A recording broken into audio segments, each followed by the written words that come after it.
John Adams slowly opened his eyes. The bright white lights above made him squint. His body felt heavy, weak, almost lifeless. He tried to move his fingers, but they barely twitched. Where am I? What happened? He thought, his mind still hazy. Then it all started coming back. The car, the crash, the smell of gasoline, the sharp pain before everything turned black. His ears picked up a soft beeping sound. Machines. He was in a hospital.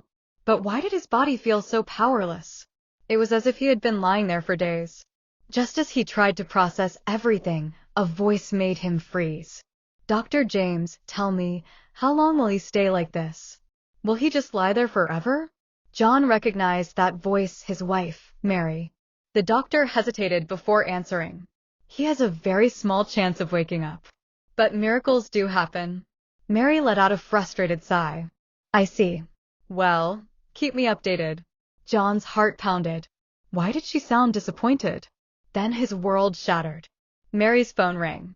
She answered with a voice so soft, so sweet, it wasn't meant for him. Darling, it's me. Yes, he wrote the will. Everything will go as planned. John's blood turned cold. His wife was talking about his will. She thought he was going to die.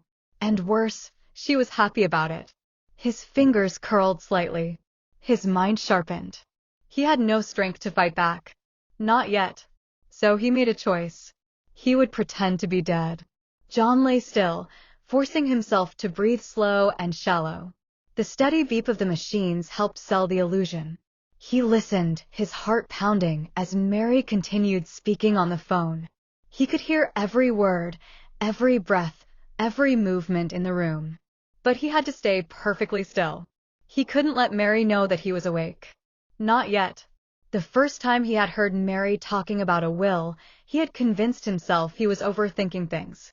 He had been in and out of consciousness, his mind cloudy, and he told himself it must have been the coma making him imagine things. Maybe he had misheard. Maybe she wasn't actually plotting against him. But now there was no doubt. Mary sighed loudly, as if she were bored. John listened carefully. Her voice changed. It became softer, sweeter, like she was speaking to someone special. Hey, love. Yes, I'm still at the hospital. John felt his stomach drop. Love? Yes, everything is moving according to plan, she continued, her voice smooth. The doctor says he won't wake up, and, even if he does, he won't last long. John's hands clenched into weak fists beneath the blanket. The will is ready, Mary said. The moment he's gone, the dealership is mine. And after that, ours. John's body burned with anger. She wasn't just planning for his death. She was planning a life with another man. The voice on the other end of the call spoke, but John couldn't hear it clearly. Mary giggled. Of course, Robert. You'll be running things with me. We'll turn the dealership into something bigger. No more of John's boring business style. Robert. John knew that name. Robert was his assistant manager at the dealership. He had always trusted him, always given him chances to prove himself. And now Robert was stealing his life. John fought to keep his breathing slow. His mind was racing. Mary and Robert were waiting for him to die. And if he didn't, would they try to kill him? He had no time to waste. He had to act fast. But first, he needed to hear everything. John's mind drifted back to that night, the night that nearly killed him. The memory felt sharp, vivid, like it had been waiting in the shadows, ready to hit him all over again. It had been a cold evening. The dealership had just closed, and John was finishing up paperwork in his office. His phone was on silent, but when he checked it, his heart nearly stopped. A text message from Mary. John, help me. I'm stuck on the bridge. I think someone is following me. I'm scared. His chest tightened. Mary was in danger. Without a second thought, he grabbed his coat, rushed out of the dealership, and jumped into his dark green sports car. He had to get to Mary. He gripped the steering wheel, pushing the speed limit. His heart pounded. Why was she out there alone? Who was following her? The closer he got to the bridge, the worse the sandstorm became. Visibility was low, and the road was getting more dangerous. His wipers fought against the sand, but he could barely see. Then it happened. His brakes failed. He slammed his foot down. Nothing. The car kept sliding. His pulse raced. His tires lost grip. The bridge was just ahead. He had two choices: swerve into the ditch and take the impact, or crash straight into another car parked on the roadside. There was no time. He turned the wheel hard. The car spun out of control. The world tilted. Then impact. The vehicle flipped. The sound of metal crunching filled his ears. Glass shattered. A sharp pain tore through his body. Then, darkness. Everything went silent. John's mind pulled him back to the hospital room. His breathing was uneven. He could still feel the crash, the helplessness. But now, something was different. He knew the truth. That night, when he had crashed, Mary hadn't been on the bridge. She had been with Robert. While he was risking his life to save her, she had been spending time with another man, planning his death. John's fingers twitched. They had set him up, and he had fallen for it. Lying in the hospital bed, John's mind replayed another moment, one he had dismissed as nonsense. It had been the morning of the accident. John was at the dealership, preparing for a busy day. He was reviewing sales reports when Lisa, one of the cashiers, hesitantly approached his office. She looked worried, almost afraid. "Mr. Adams," she said softly, fidgeting with the hem of her shirt. "Can I talk to you for a second?" John barely looked up. "Make it quick, Lisa. I have a lot to do." Lisa swallowed hard. I had a bad dream last night." John sighed, rubbing his temples. "Lisa, I don't have time for dreams." But she didn't back down. "It was about you," she said. "I saw you in a car. There was a crash. It was bad. You didn't make it." John finally looked at her, raising an eyebrow. Lisa's hands trembled. "Please, Mr. Adams. Just don't drive today. Take a day off." I can't explain it, but I know something bad is going to happen." John chuckled, shaking his head. "Lisa, I appreciate the concern, but I've been driving for over 10 years. I don't believe in bad dreams." Lisa's face fell. She looked like she wanted to say more, but she didn't. "All right," she whispered, stepping back. "I hope I'm wrong." Now, lying weak and broken in a hospital bed, John's stomach twisted. She wasn't wrong. She had seen it before it happened. And he had ignored her. If only he had listened. But there was no point in regrets now. He was still alive. And now he had a bigger problem to solve. He couldn't believe how blind he had been. While he lay weak and recovering, Mary was out there, taking everything he built. He needed to know what was happening at the dealership. Meanwhile, at Adams Luxury Motors, the atmosphere had completely changed. The employees had been hopeful that John would recover. But Mary had other plans. She walked into the dealership, dressed in an expensive coat, acting as if she had been the owner all along. Her sharp heels clicked against the floor as she called for a staff meeting. The employees stood nervously as Mary faced them, arms crossed. "Listen up," she said coldly. "John is gone. And I'm in charge now. Things are going to change around here." The room fell silent. Lisa was standing near the back, her stomach twisting. Something about Mary's tone felt wrong. "We're done wasting money," Mary continued.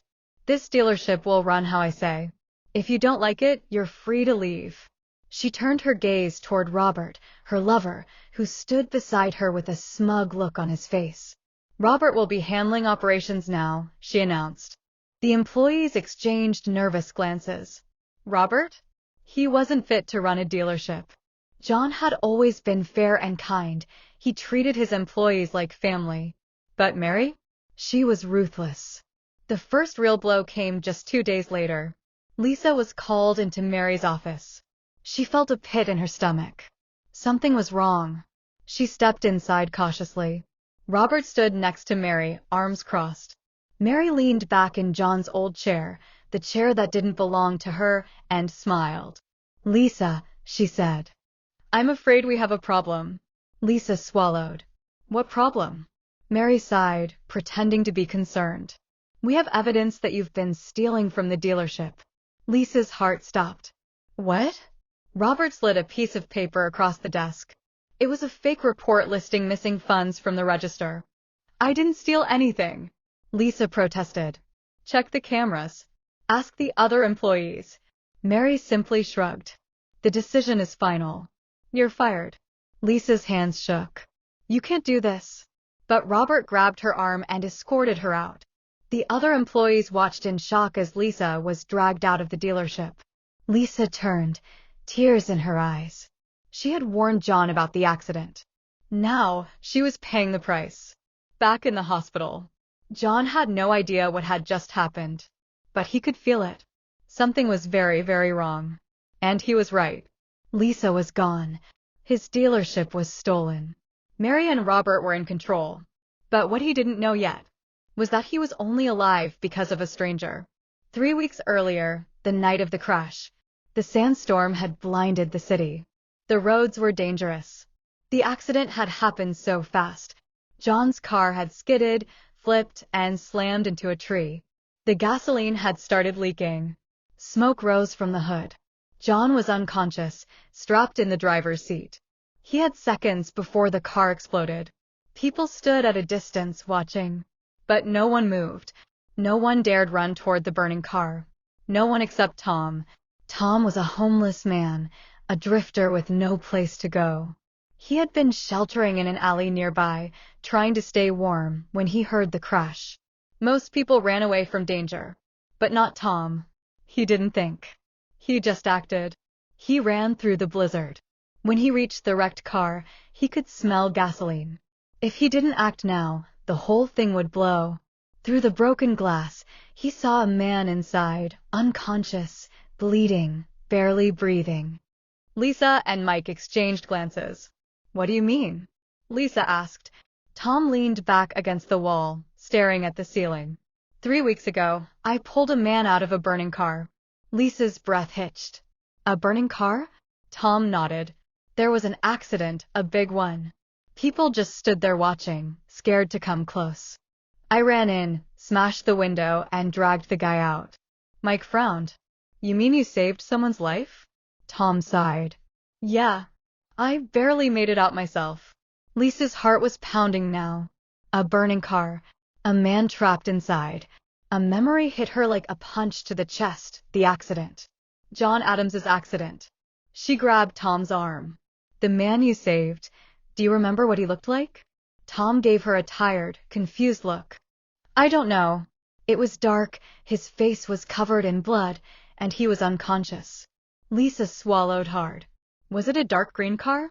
Tom's eyes widened. Yeah. How did you know? Lisa and Mike stared at each other in shock.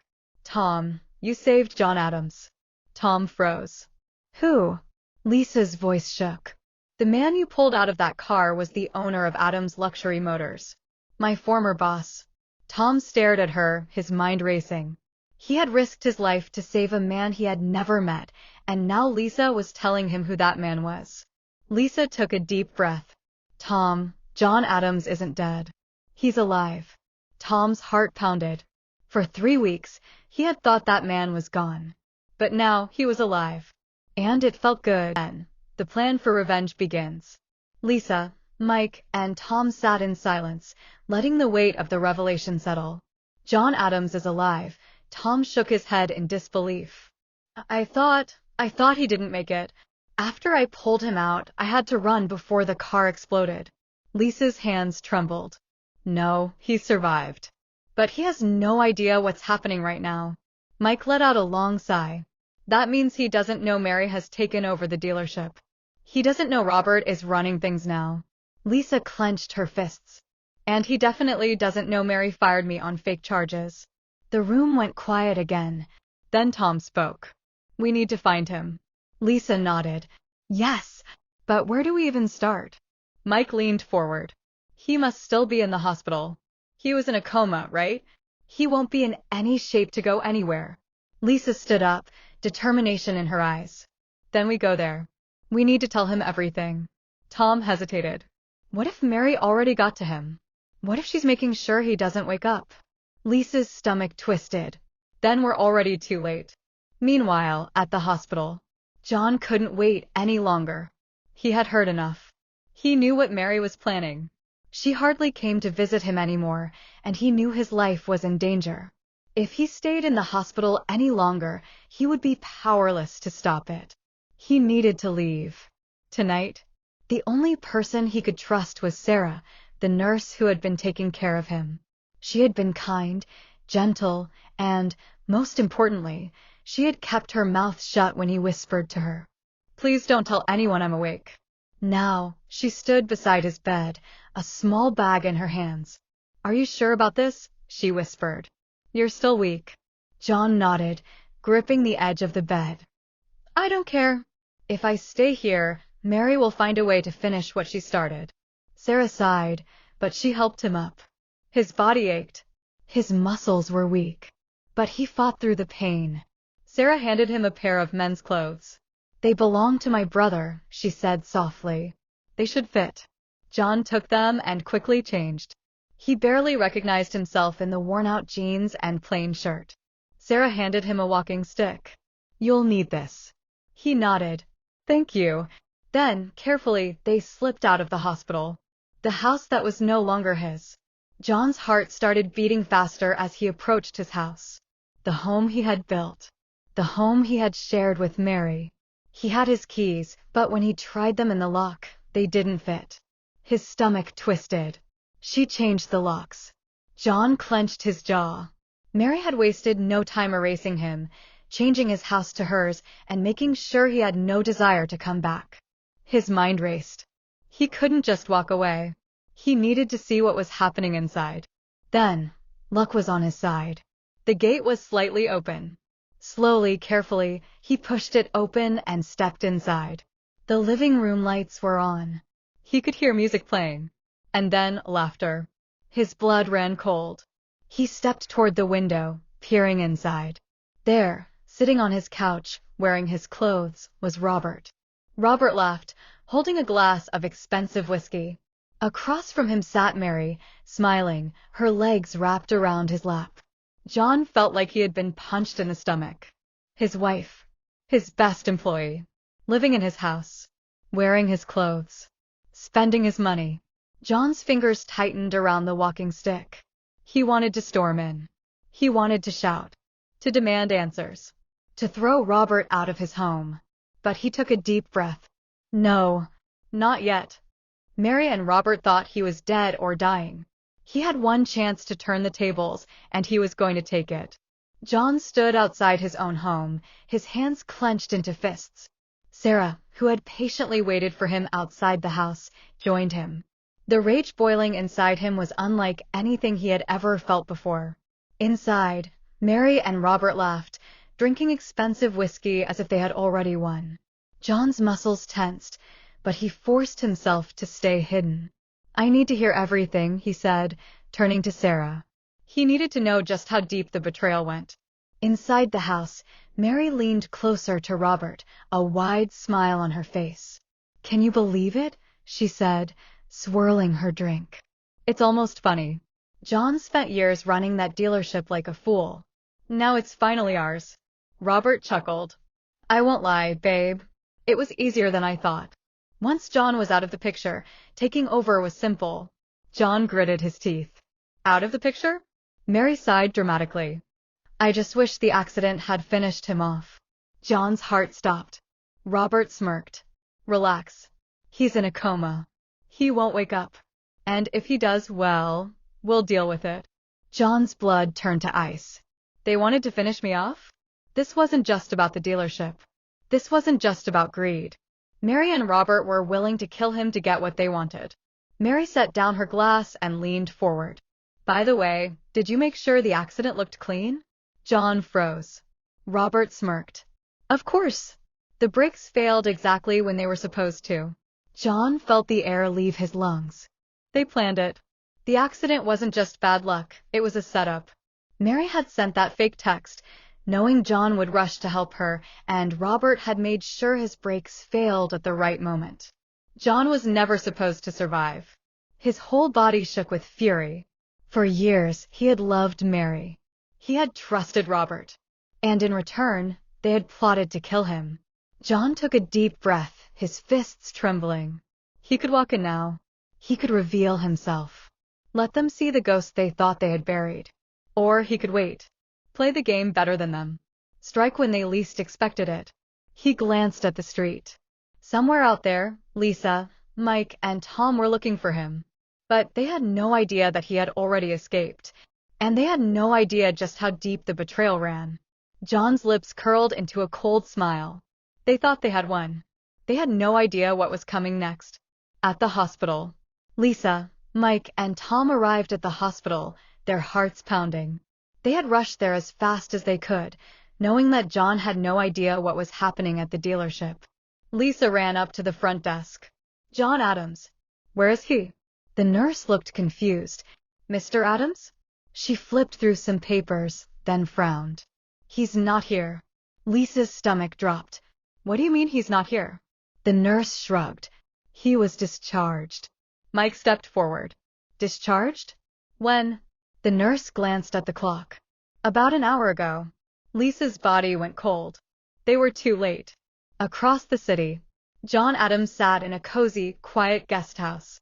He had escaped the hospital, but now he needed to find Lisa. He needed to warn her. But he couldn't risk calling his own phone. Mary or Robert might see the call. Instead, he turned to the only person who had been by his side, Sarah, the nurse who had helped him escape. "I need to find someone," he told her. "Her name is Lisa. She worked at my dealership." Sarah nodded, already pulling out her phone. "Give me a minute." She called someone, speaking softly. After a moment, she smiled. "She's on her way." John exhaled, relief washing over him. For the first time since he woke up in that hospital bed, he felt like he wasn't alone. Lisa, Mike, and Tom arrived at the guest house within the hour. The moment Lisa stepped inside, her eyes filled with tears. "Mr. John." John turned to face her. He looked weaker than before, but his eyes burned with determination. Lisa rushed forward, grabbing his hands. "You're alive," she whispered. John nodded slowly. "I am." Mike stood beside them, shaking his head. "We thought we lost you, boss." John gave a tired smile. "I almost did." Then his eyes landed on Tom, the man standing awkwardly in the corner. Lisa turned to him. "John, this is Tom." John frowned slightly. "Tom?" Lisa nodded. "He's the reason you're alive." John's breath caught in his throat. He looked at Tom, really looked at him. For a moment, there was silence. Then John stepped forward and grabbed Tom's hand, gripping it firmly. "You saved my life." Tom shifted uncomfortably. "I just did what anyone would do." John shook his head. "No. Anyone else would have stood there and watched me burn. But you ran into the fire." Tom swallowed hard, his eyes darting away. John tightened his grip. "I owe you everything." Tom finally looked at him. John nodded firmly. "And I swear I will make sure you're rewarded for it." But before he could repay Tom, before he could think about anything else, there was one thing John needed to do first. He looked at Lisa, Mike, and Tom, his expression hardened. "Mary and Robert think I'll die soon." His voice was steady, but there was fire behind it. Lisa clenched her fists. "They took your business, Mr. John." Mike nodded. "They're living in your house." John's jaw tightened. "Then it's time." Mary and Robert had no idea what was coming. They were sitting comfortably in his house, drinking his whiskey, wearing his clothes, thinking they had won. But tonight, everything would change. John and his team moved carefully. Mike used his old security access to deactivate the house alarms. Lisa distracted the gate guard with a false delivery request. Tom positioned himself near the back in case Robert tried to run. Sarah waited outside with a car, ready for whatever happened next. John stood at the front door, his heart steady, his grip firm on his walking stick. Then he rang the doorbell. The door swung open, and there stood Robert, wearing John's silk robe. At first, Robert didn't react. Then his eyes widened, his face turning pale. "Why, you're supposed to be dead," Robert stammered. John interrupted, stepping inside without permission. "I get that a lot lately." Mary appeared from the hallway, holding a glass of wine. She nearly dropped it, her eyes darting between John and Robert, panic rising in her face. John, her voice shook. I can explain. John raised a hand. Don't. He walked past them, looking around the house, his house.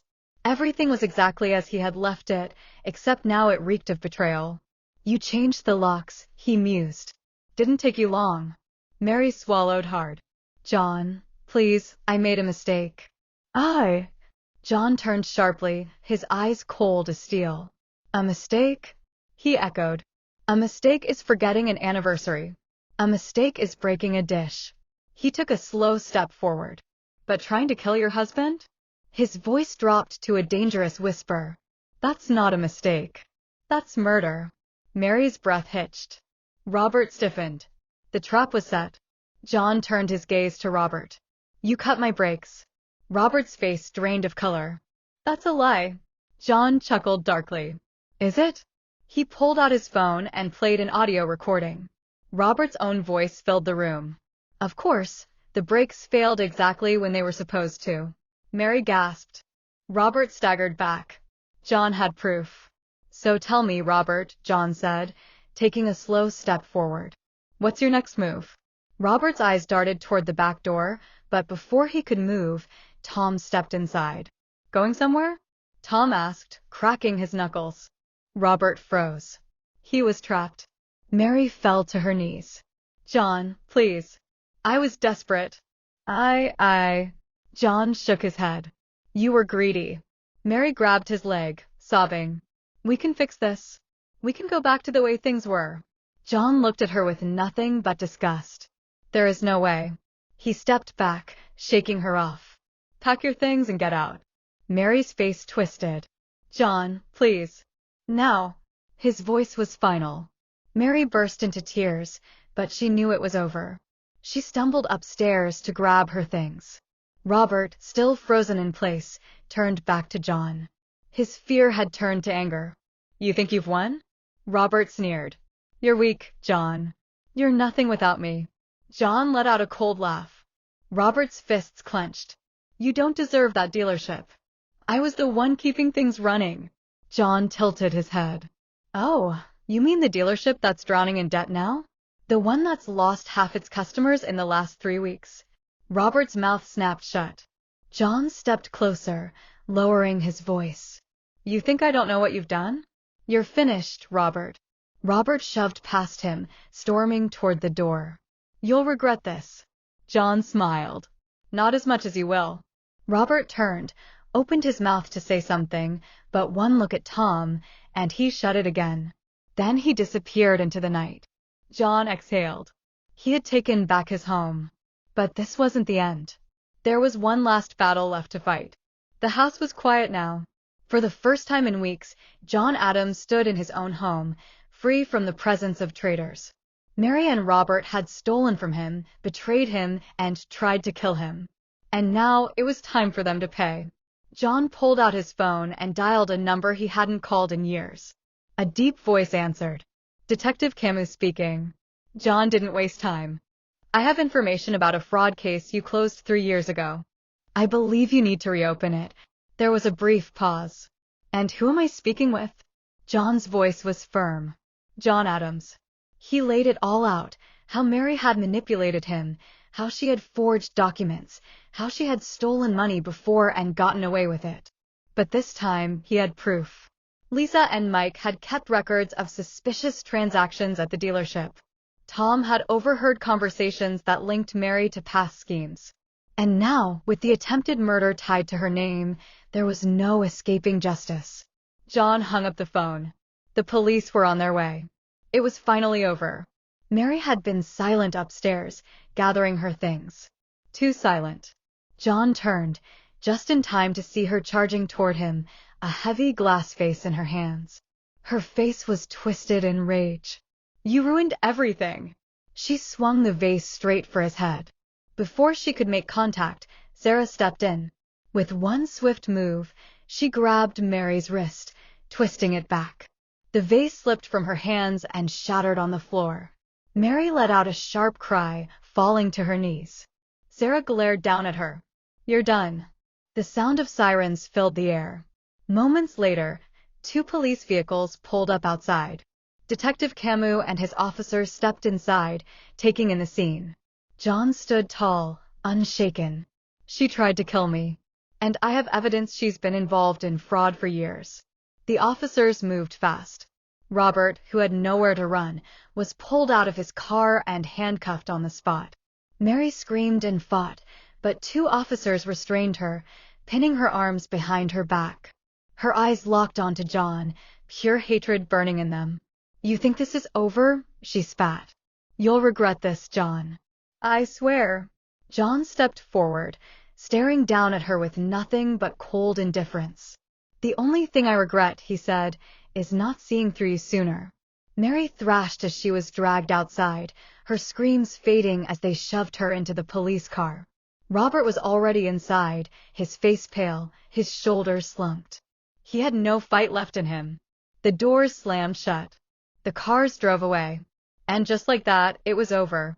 John stood by the door, watching the dust settle. Lisa, Mike, Tom, and Sarah stood beside him. They had fought for this together. John took a deep breath. For the first time in a long time, he felt free. The storm had passed. John Adams had taken back his life, his home, and his future. Now it was time to rebuild. "John Adams, are you asking me on a date?" John grinned. Yes, I am." Sarah smirked. "Well, it's about time." They walked off together, a new chapter just beginning. John Adams had lost everything, but in the end, he gained more than he ever expected: true friends, loyal people by his side, and a woman who truly cared for him. And as he drove away from the hospital, he knew one thing for sure: the best was yet to come. A happy new month to all my amazing subscribers. Thank you for watching till the end. Please do not forget to like, share, and subscribe for more amazing stories like this.